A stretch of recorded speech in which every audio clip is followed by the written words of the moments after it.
everybody, this is Sandy. This is my workbench in my home studio. This is my flame working area. You can see I've got some beautiful windows that I can look out on. I just want to use this as an introduction to flame working or lamp working or torch work. They're all interchangeable. It's all the same thing. I'm not going to demonstrate anything. I just want to use this as an introductory to lamp working and bead making, and give you some general terminology and tools and requirements that it's going to take to see if that's something you might be interested in. First off, you'll notice you'll need some kind of gas system, and that I'm using oxygen and propane.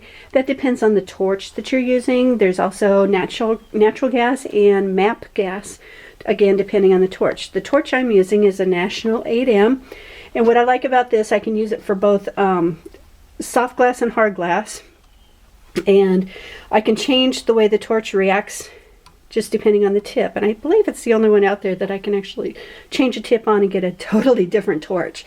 So I kind of like this. Again, the gases are mixed right here on the torch. There's lots of torches out there. You can go to Hobby Lobby and get a beginning bead making kit for $100. You can spend $1,500 on a torch, just kind of all depending. You know, maybe start small, see if you like it, and then jump into a bigger, better torch once you decide that you do really like this. As far as earlier I mentioned soft glass and hard glass. Soft glass is usually what people use for making beads, and these are some of the beads that I just made here just this week or whatever. The glass rods, I've got mine all labeled with the colors and the COE 104s, and I've got my workbench here separated with soft glass on the left and hard glass or Pyrex on the right. You know, again, COE is the coefficient. They're not compatible at all. 104 is a softer glass and takes less heat to melt and manipulate than a hard glass does, which is also known as Pyrex. So I keep mine completely separate. You can't mix them at all together. So you've got your torch, you've got your gas, you've got your glass rods, depending on if you're going soft glass or hard glass, or somewhere in between. There's two others in between there. If you're going to be making beads, you'll need some mandrels, which I've got a couple different sizes here, ranging from very small to large. The large one is used for making large holes in beads for like the Pandora style bracelets. And there's an example of some of my Pandora bracelet beads. These are grommets that you can buy that just slips inside or glues inside the hole, so it gives it that nice finished look. I've got a fiber blanket here, which is where I put my beads while they're hot so that they cool down slowly. If you don't cool them down slowly, then they crack. Another option is down here. I've got my crock pot that I turn on and keep hot when I'm making beads so that I can slowly cool them down. And while you're working on a flame, you'll notice that it produces a yellow soda flare. So it's kind of hard to see with just regular safety glasses what's actually going on. And so I've got titanium glasses here that just basically cuts out the yellow soda flare so you can see a little clearer what you're doing. Not really necessary if you're just doing beadwork and stuff.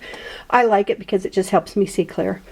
Now the mandrels, if you're using a mandrel, you need to put some kind of resist on it so that the beads don't stick directly to it. And so there's a couple different brands out there. I just use the Choice Bead Release, and you mix it up with water.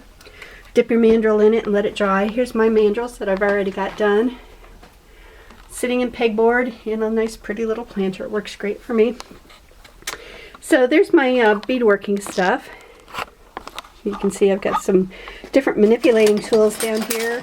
Just some tweezers. Over on this side, again, old-fashioned paring knife with the wooden handle is great. I use this a lot. Pokers, if I want to do some special work on things.